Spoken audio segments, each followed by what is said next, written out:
Hello everyone, this is Outstar role-playing as Vincent Lenz in Edge of the Masquerade campaign.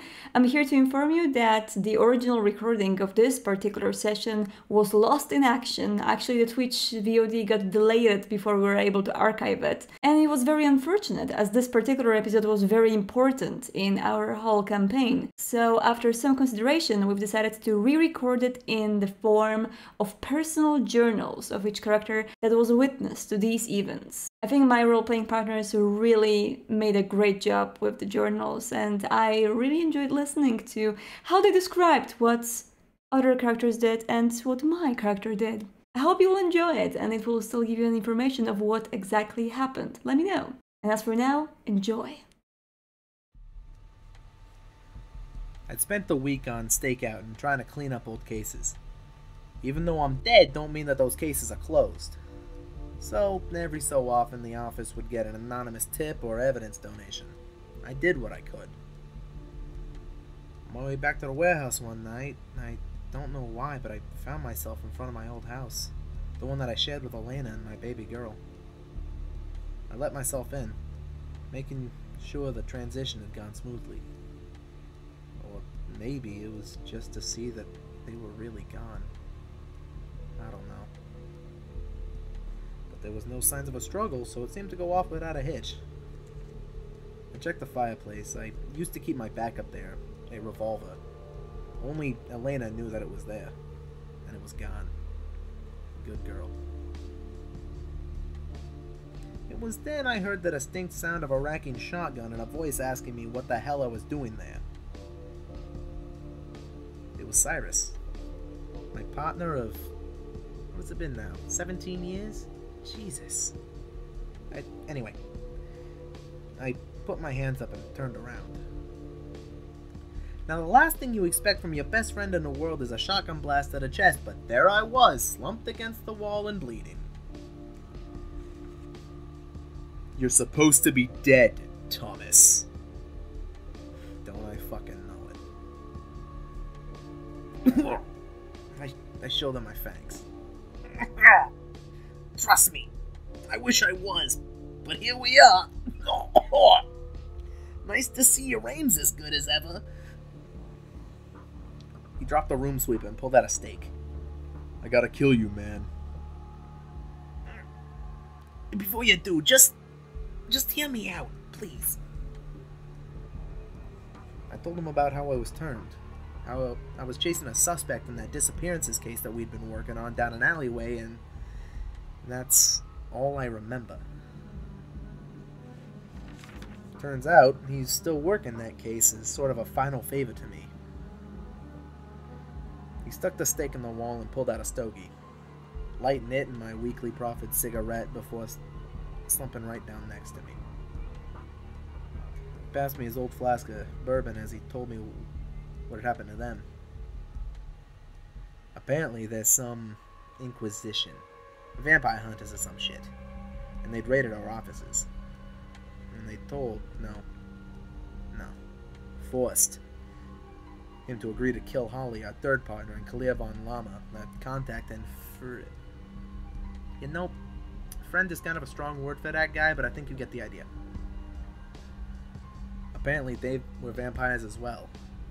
And actually, it kind of explains a lot, especially with Kalia. But they told him that if he didn't kill them, they were going to capture him and run tests and experiments and God knows what else on him. He had no choice. He told me that he'd already killed Holly with his own bare hands.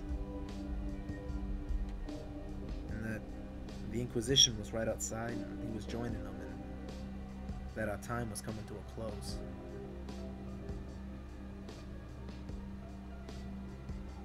I told him almost everything. I told him about Brandon Mockstrom and how I believed he was linked to the disappearances, and that he was a vampire who ran South Alabaster. And I also told him that Vincent Lenz and Hayley Johnson were vampires, and that Vincent was their prince. He's my partner. The only man that I trust fully and completely. He took it all in and then stood, holding out a hand to me. Let's make this convincing. Take care of yourself. Always. He said right before connecting a freight train right to my chin. We gave him a good old schoolyard scrap. A routine that we've pulled 12 times. That ends with me crashing out the back door and him firing a couple of shots into the frame. And then, of course, covering for me while I got the hell out of the Dodge and right back to the warehouse. When Tommy walked through those doors, he was a mess and a half. Don't get me wrong, after being separated from his family, the man always looked like a mess. This was different. Leaking blood everywhere, Tommy had been shot to shit with the shotgun. Pretty sure if he wasn't a creature of the night, he wouldn't even be walking. Yet here he was, bleeding all over our nice concrete floors. Without Cypher around, I was left to explain the mess we'd left behind. I knew he wouldn't be taking Hayley's presence in the warehouse well, but shit, I like her. Despite her obvious problems, the woman really did fix up the place. Rooms, coffins, and other pointless decorations. I loved it. Unfortunately for us, I knew Tommy wouldn't, even if we didn't touch his precious files or board. When he found out, let me tell you, he didn't like it. Even threatened Hayley a bit, something about shooting her if she fucked with him again. Luckily, I told her to buy the man a gift, since the bottle of rum she offered him seemed to calm him down a bit. I was able to dodge the bullet that was talking about the corpse in the fridge, since before I could even explain why the fridge was chained up, the man gave me a resounding, "I don't want to know," before walking away. While Hayley might not think it, I think we were lucky. Whatever happened to him earlier seemed to have shaken him up a bit. Don't think he had the energy to care as much as he should have. After that whole fiasco was about the time Martin showed up. I don't know why he didn't take the PC back the other day in the first place, but he wanted it now. Not only that, he also wanted to help him move it.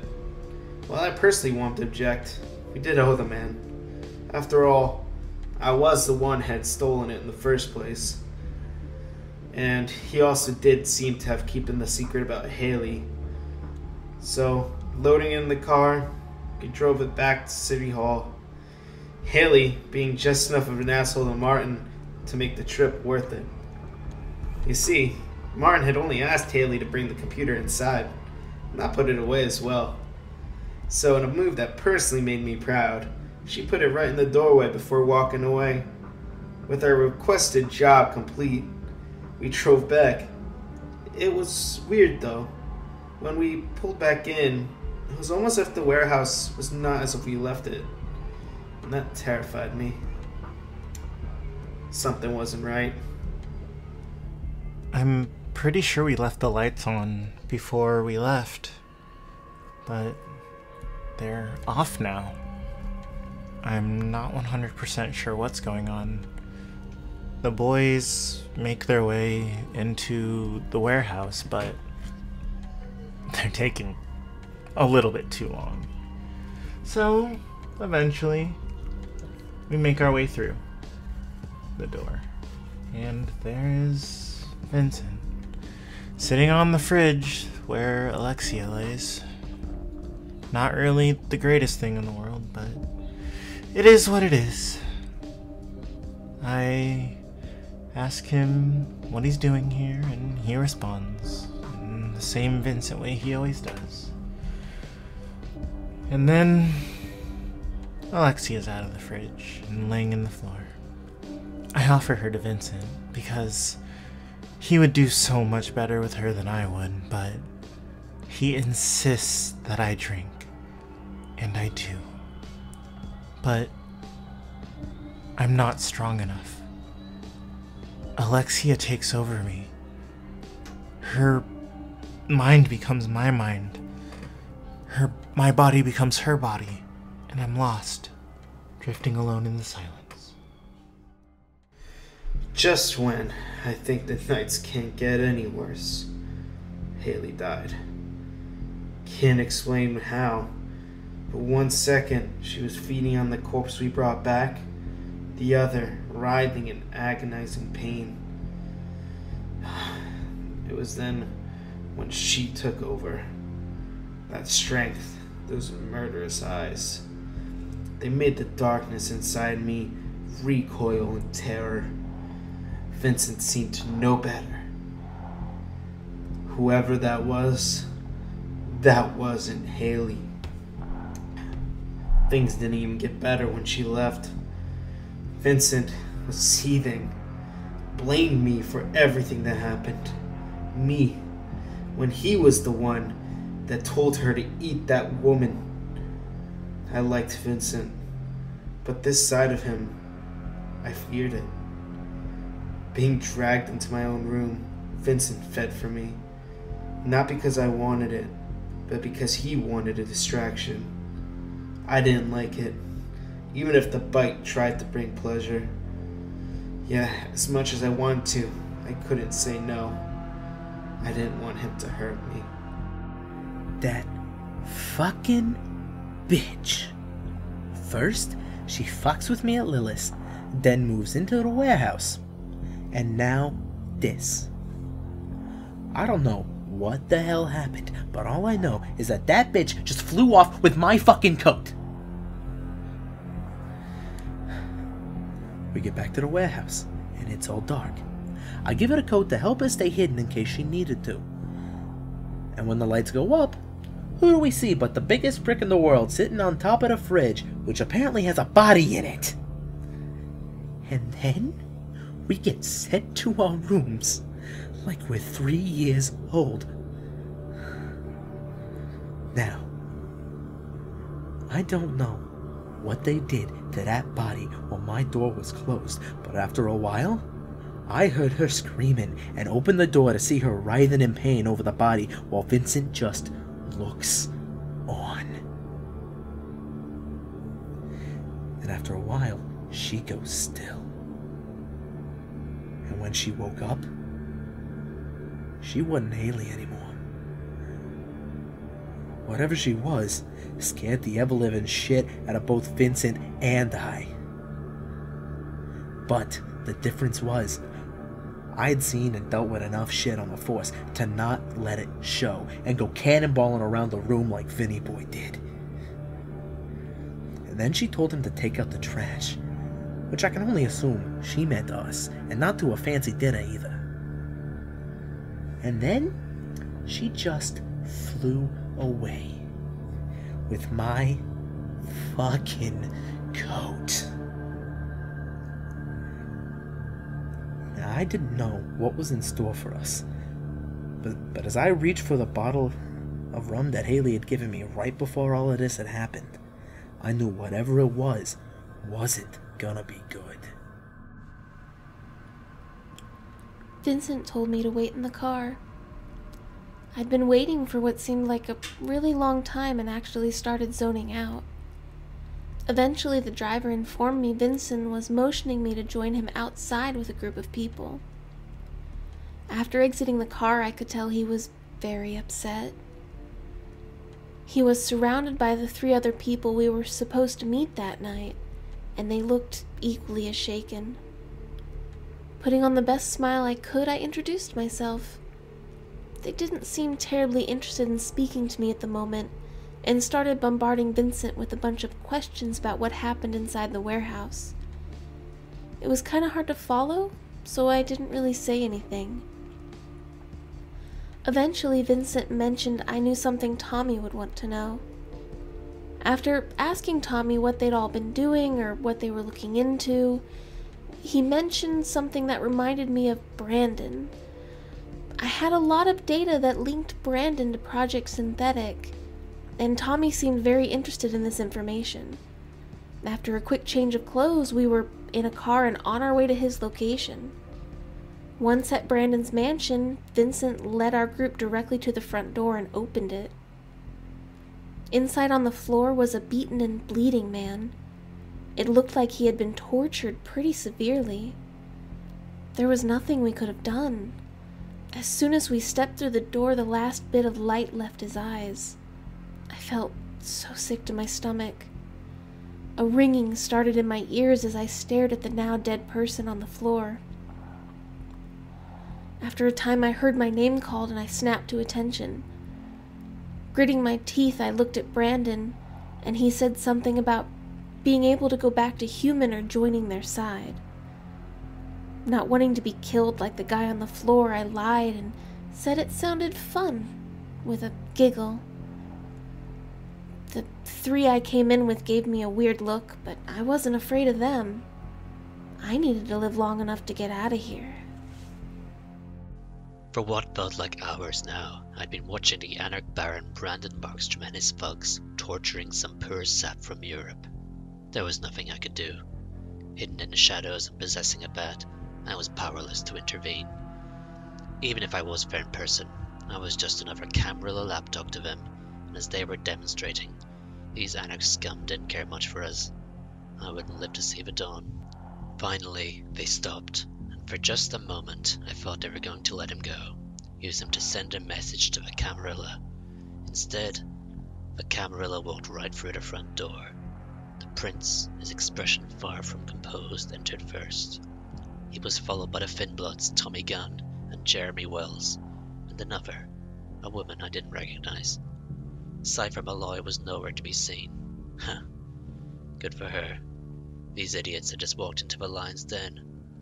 If the prince was hoping to intimidate the Anarchs into submission, he really should have brought along some better muscle. Brandon made a gesture, and without a word, one of his thugs brought the final death to the kindred known as Zachariah, grandchild of the Prince of Alabaster, but not, interestingly, of a line of Hayley Johnson. Earlier, in an attempt to appease his captors, Zachariah had spoken of a Julius, the prince's first child, from a very long time ago in Europe. The prince, of course, didn't leap into action to avenge his grandchild. It seemed he was smarter than that, and strong enough to keep the beast in check. Markstrom and the prince spoke about a great many things while the Finbloods did their best to remain inconspicuous. I listened in disbelief as they discussed Hayley Johnson's true death earlier that night. Apparently she tried to diablerize Alexia Vicar of all people, and it did not go as planned. Markstrom was quick to boast that Alexia Vicar, one of the 3 siblings who had practically built Alabaster City, was his sire. She had the support of her clan for Tremere, as well as the Anarchs Brandon led. He even claimed Alexander Vicar was responsible for putting the prince on the throne, and that both of the siblings had hired him for his services. Christ, and I was going to have to be the one to tell all this to the 3rd sibling, my boss, Alejandro Vicar. Markstrom knew a lot, and he wasn't afraid to rub it in the prince's face, calling him by the name Zachariah had mentioned earlier, von Luffenberg. He was convinced that Hayley Johnson wasn't the first in the prince's line to practice diablerie, which I find myself agreeing with. It would explain some of my earlier encounters with the prince before all this began. He also, as if to rub salt in the wound, claimed that Hayley Johnson had a living or unliving daughter. Most importantly of all, the pair spoke of Project Synthetic, something that I had my eye on for a while now. It was the Blue Blood initiatives and Alejandro's crown jewel, a way to infuse blood with the powers of Cain, and through some mad science turn a clanless caitiff into what many would consider a living god. The complete disciplines of all 13 clans, or as many as they could get their hands on anyway, in one kindred. One very specific caitiff, in fact. How much did Markstrom know? All of it, most of it, enough. And he told the prince to talk to me about the caitiff. Oh fuck. Before the prince leaves, he turns to Markstrom and admits he's willing to cooperate with him. After all that, after the murder of his grandchild, he's willing to cooperate with the Anarch Baron. God, I hate Toreador. Maybe it's for the best. Maybe Project Synthetic needs to be all of our priorities. Maybe he knows it would be his doom if he stood against Alexia Vicar and her allies. But I still really fucking hate Toreador.